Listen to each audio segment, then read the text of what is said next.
Hello, board gamers and tabletop players. Welcome to Two Players, One Review. I am Alan. My name's Matthew, and today we're going over our top 5 games played at 2-player. This doesn't necessarily mean, even if it's a game meant for 4 to 6, we're going to go through on how we modify the game, on how we make it 2 players. Yes, so you'll see some on this list that are maybe 2-player games, some that may be up to 4 to 6 players, but what we are talking about today is when we play at 2 players, what's our favorite game? Mm-hmm. So, for example, Terraforming Mars. It's a great game. The box says 1 to 5 players. You can play it 2. We have played it 2 many times. We enjoy it. It's got hand management, resource management, tile placement. But we found 2-player is just a little lacking.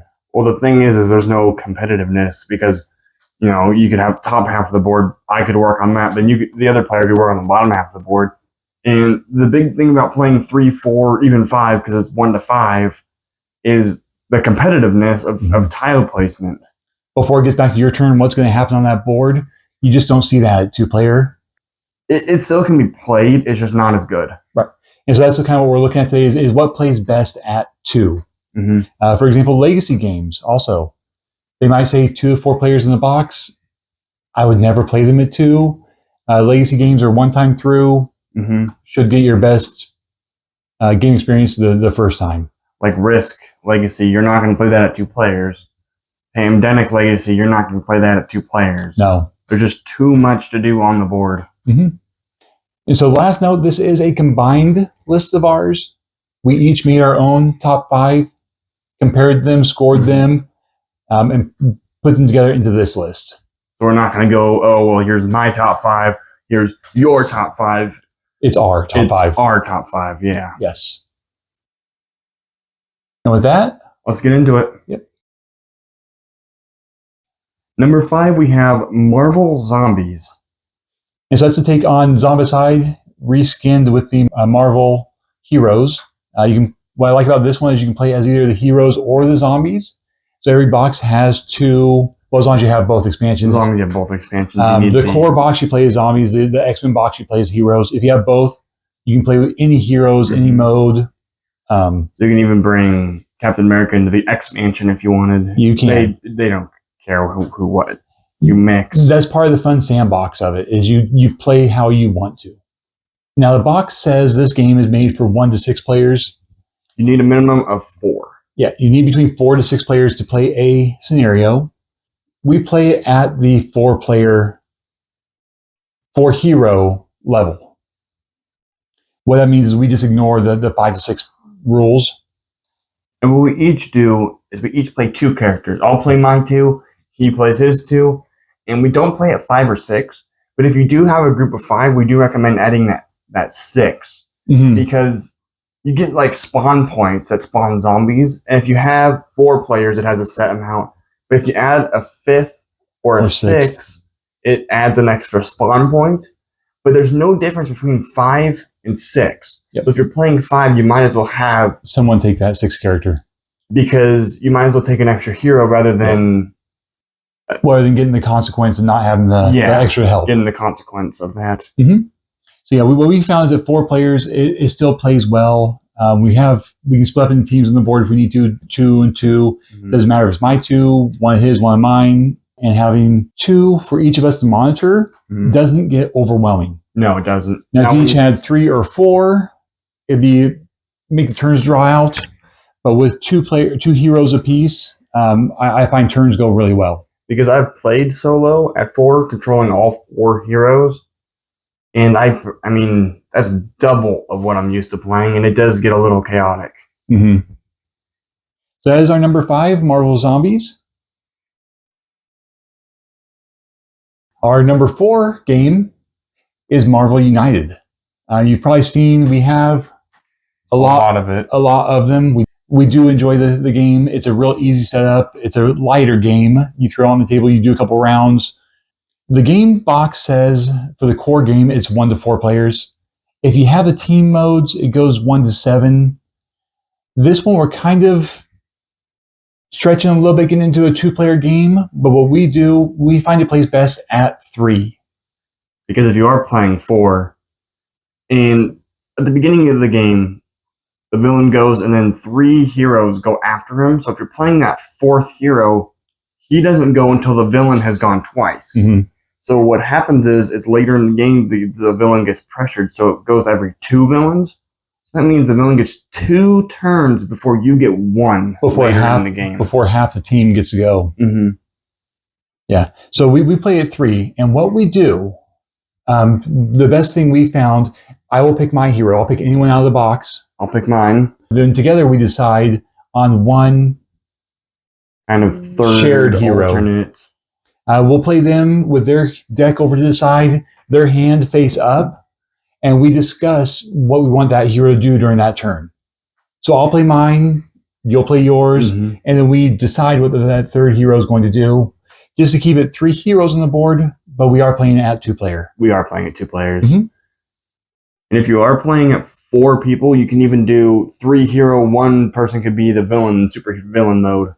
Yes, so instead of playing 4 heroes, 3 heroes, 1 villain, we like that 3 hero mark. We find it flows better. And at number 3, we have Dice Throne.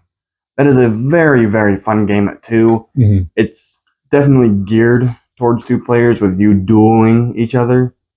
And the box does say 2 to 6 because you could have team battles. You can do the free-for-all. You can do teams of 2. We've never done a 6 3v3. No. It seems like it'd be kind of chaos. It feels like this game is designed for 2-player. And they kind of just shoehorned in rules for 4 to 6. If you have 6 players, split up, do your own matches, make yourself a little bracket tournament, do something fun. But a 6-player does not sound too appealing to me. No, it doesn't. 4 players can be fun. 3-player, we've done a 3-player free-for-all. We've done a 4-player free-for-all. It's okay. The biggest advantage of doing a free-for-all rather than teams, because we played a 2 versus 2, so 1 team versus another, and every character has their own defense. Now, because when you attack the other team, you pick what character you attack. So if one character has a really good defense, like they heal, or they prevent damage, or they half the damage, or they shield up, and the other character doesn't have any of that, both of this team is just going to attack that one character. Yeah. It kind of limits some of the characters. It takes that part of them, makes them a good choice to play. It takes that part out of the game. Because they're not going to attack you if you have a better defense. Yeah. So that just really limits some of your character. Whereas when playing a 2-player, you fully utilize the full offense and defense, special abilities, passives, the full range of whatever character you're playing. And that's where this really shines, is at 2 players, straight up, heads up, 1v1. It does. It really does the best at 2, in our opinion. Yes. And then moving on to our number 2 choice, Marvel Champions. Our 3rd Marvel game on this list. Marvel makes some good games. It's a good IP.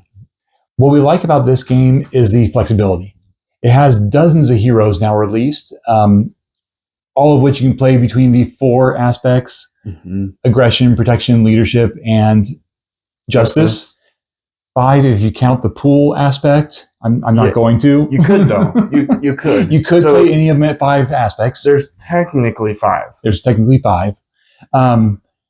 You choose what you want to play them as. It changes their whole deck. You modify the decks. It's not like other player-based games where you pick up the character and there's your preset deck. You get to do whatever you want with it. The box says 1 to 4 player. We find it best at 2. 2 heroes. 2 heroes. Because if you're playing at 4 heroes, each time the villain acts, they attack you, and then they make you deal an encounter. So if there's 4 people, that's 8 things happening. 4 attacks and then 4 counters. And that is a lot happening before it gets back to you. Before it goes around the table and you get to respond to any of it. the board gets really crazy. Yeah. For example, we played a 4-player game where all 4 heroes went into alter ego. And if you're familiar with it, that means the villain's going to scheme. We lost that game because he schemed over 20 that turn, and we just couldn't ever catch up from it. No. Now, the flip side of that, at 1 player, you don't have enough. You get to respond. It's basically you villain. But it's missing flexibility. So some variety. Because if you're playing one aspect, like say you're playing aggression, so you're going to be attacking a lot, you're not going to be able to clear the threat, and then you're going to lose because the threat gets as efficiently too much for you to handle. So yeah, you need to take them out quick. It's hard to balance what you're trying to do with a single aspect. We find with 2-player, you can balance the 2 heroes you're playing. Okay, you're playing aggression, I'm going to play justice, or you're playing protection, I'm going to play leadership. Yeah. You can balance between the 2 heroes and have a much better chance, we found. Yeah, a lot better. So that is our number 2. Now, before we get to our number 1, we do want to mention a couple honorable mentions. Games that we discussed that we like, we enjoy playing, play best at 2, but didn't quite make our top cut. First up, we have 7 Wonders Duel. Now, that is a game that is strictly designed for 2 players. Yep, they took 7 Wonders, cut it down to 2 players, straight up head-to-head. What I like about that one is the multiple win conditions. You can win through military, you can win through points, you can just stack BP. Yep. Gives you different things to watch as those cards flip up. Because if you go too heavily on, I'm going to get a bunch of resources to build and not focus on, like you said, the military, I can just go the military route and win. And you win before I even build. Win before you even build. Yep. Our next honorable mention is Harry Potter's Hogwarts Battle. This we find to be a really fun deck building game. One of the coolest things about this game over others is you got 4 things you got to watch for. Yes. The villain's location. So if that gets out of control, you lose. You also got to watch your influence, which is how you buy things, and your attack to kill the villains, and then your health. Yes. So you're not just saying, do I want to gain points this turn? Okay, do I want to gain attack? Do I want to gain influence? Do I want to remove from location? There's multiple things to watch while still monitoring your life, which gives you a different thing to watch while you're buying cards to go into your deck and see how you want to build your deck. Because you can build it all healing, you can build it all attack, you can build it all location control. You can build it however you want. You can build it influence control. So really fun game. And for our last honorable mention, we do have the Cuphead dice rolling. It's a very fast-paced dice rolling game. It's really fun because what you're trying to do is you're trying to roll the dice and get symbols to match the enemies. But what's really cool is it takes it right from the Cuphead game. So all the bosses from the Cuphead game are scaled into a board game. And what's really cool about it... They each have their own little deck, much like Harry Potter's, where you take out deck 1, lay out, you're ready to play. And what's cool about it is you go through and you can select all your weapons. You can select the pea shooter. You can select your charm being, the heart. You can select, all that stuff out. You still buy your upgrades. Yeah, there's still a shop at the end of each level. And what's really cool about this game is they have an app because you're trying to roll your dice as fast as possible. So you're just throwing the dice. Yeah, you have unlimited throws within a set time limit. So if you don't want to watch the hourglass, the app will sound a little buzzer once the time limit hits. And what we really like to do is use dice trays because when you're picking up, rolling, dice are going to be flying off the table if you're not careful with it. Yep. And we feel like this definitely plays best at 2 or 1 because the boss scales with health.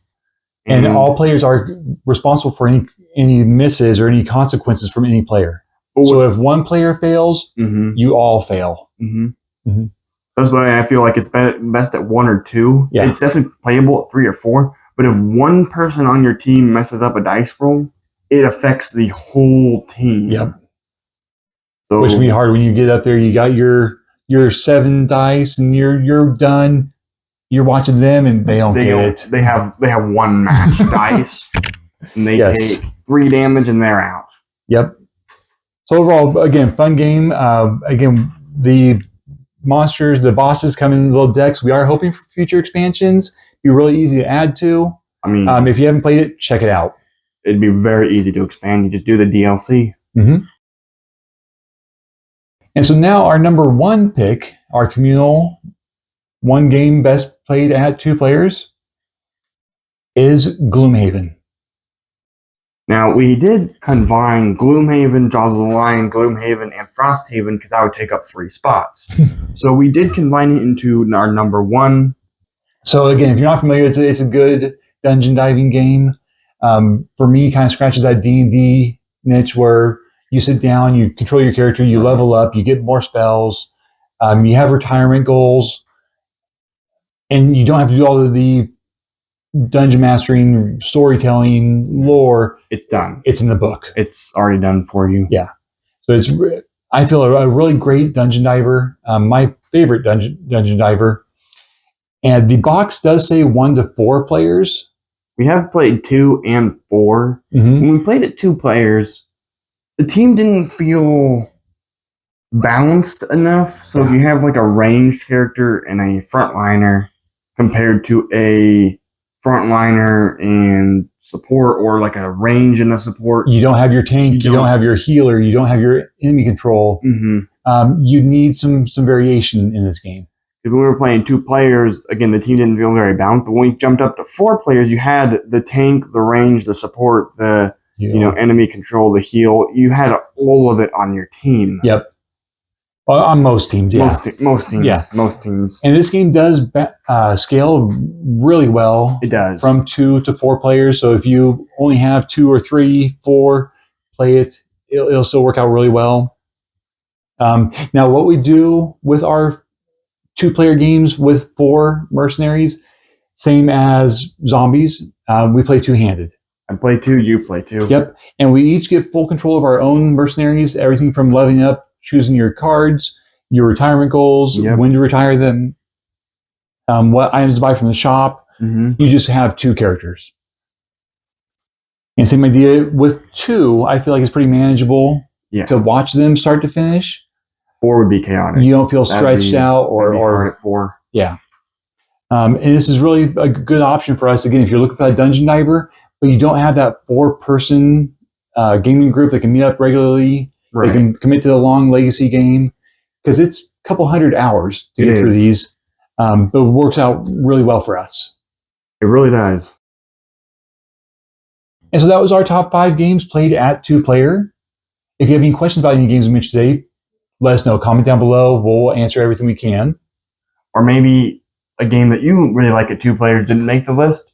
Is there any games that we didn't mention that we should try? Mm-hmm. We always love new games. You should let us know down in the comments. So thank you for watching. As always, please like, subscribe. It helps us. We'll see you next time. Thank you.